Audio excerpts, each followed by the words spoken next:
Okay, let's dive right into this. Welcome to today's explainer, where we're going to unpack some truly ancient wisdom and figure out exactly how it fits into our crazy, fast-paced modern lives. Today, we are focusing on a real heavy hitter, Chapter 8, Verse 7 of the Bhagavad Gita.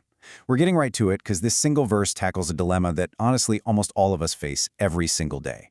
We'll explore the original Sanskrit, look at the precise translations, and dig into a really profound commentary that explains how these ancient words apply to you and me right now, today.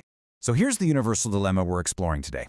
Must we totally abandon our daily duties to actually achieve spiritual success? Across cultures, across centuries, there's been this persistent, nagging idea that if you want to be truly spiritual, you have to pack your bags, leave society behind, quit your job, and just go meditate on a mountain somewhere. And you know, that creates a massive conflict for anyone who wants a higher purpose, but also has, well, a job, a family, and actual real-world responsibilities. Do we literally have to choose between worldly duties and spiritual success? That is the exact tension this ancient text addresses. Right. So here is the direct instruction given in Bhagavad Gita 8.7. Just for some quick context, this conversation is happening on a literal battlefield. Arjuna, the warrior, is totally overwhelmed and essentially just wants to quit his duty. But Kṛṣṇa offers a completely different solution. The text says, "Therefore, Arjuna, you should always think of me in the form of Kṛṣṇa and at the same time carry out your prescribed duty of fighting." Notice that key phrase right there, at the same time. The text immediately shuts down the idea of running away. It explicitly tells Arjuna, do not abandon your worldly responsibility, which for him was fighting, but rather change your internal focal point while you do it. And that brings us to the second half of the verse, which outlines the result of doing this. With your activities dedicated to me and your mind and intelligence fixed on me, you will attain me without doubt.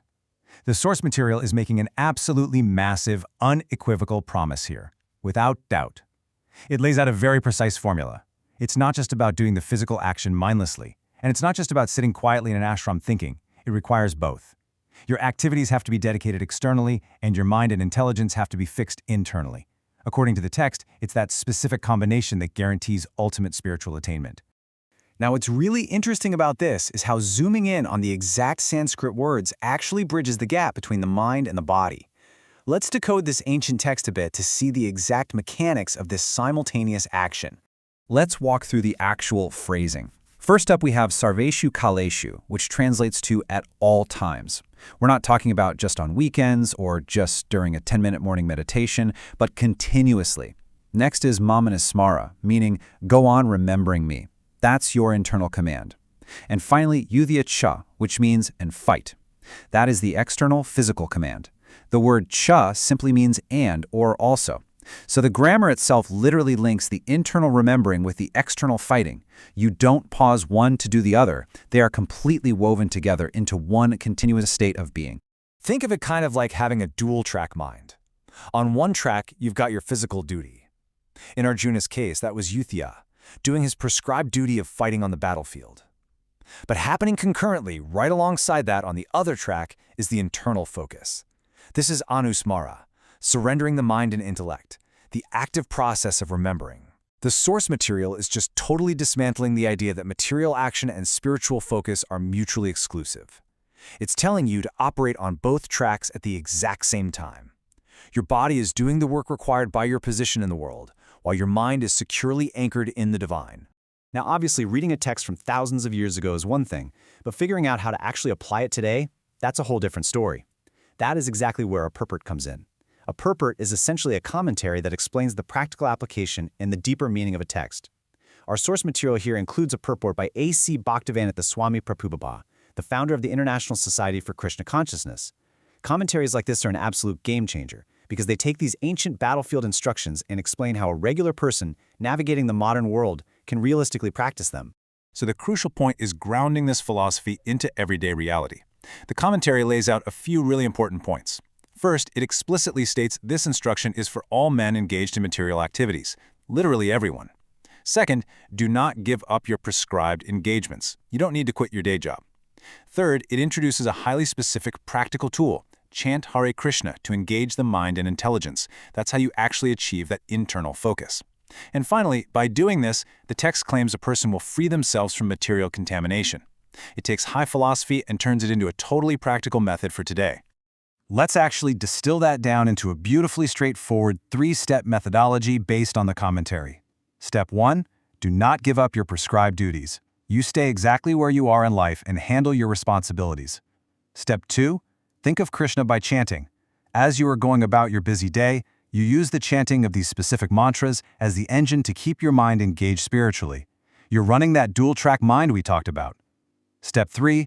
Be freed from material contamination. That's the result. According to the text, running this simultaneous process actually purifies you. It is a fascinatingly simple system that claims to spiritualize your entire everyday life. Let's move to and see how this all builds up to an ultimate destination, which the source describes as Kṛṣṇa Loka. The text calls this the supreme planet.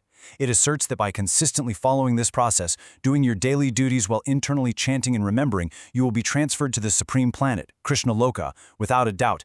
There's that emphatic phrase again, echoing the promise from the original verse. The commentary isn't just presenting this as a neat trick to feel a little more mindful at work, it presents it as a complete, guaranteed path to ultimate spiritual liberation. And this brilliantly illustrates the central genius of Bhagavad Gita 8.7. It completely harmonizes the material and the spiritual. It takes the very thing that we usually think of as the obstacle, our worldly duties, and turns it into the actual vehicle for spiritual advancement. You don't have to escape the world to find the divine. You find it by totally changing how you operate within the world. By dedicating the action and fixing the mind, the ordinary literally becomes extraordinary. The mundane job, the commute, folding the laundry, it all becomes an active part of your spiritual practice when it's paired with constant internal remembrance. Which leaves us with this final thought for our explainer today. How will you balance your daily external duties with your internal focus today? The ancient text we've explored insists that you absolutely can and should do both at the exact same time. It challenges us to stop compartmentalizing our lives into work time over here and spiritual time over there. So as you step back into your own prescribed engagements today, how can you start implementing that dual-track mind? It's a profound challenge and definitely one worth thinking about. Thanks for joining me today.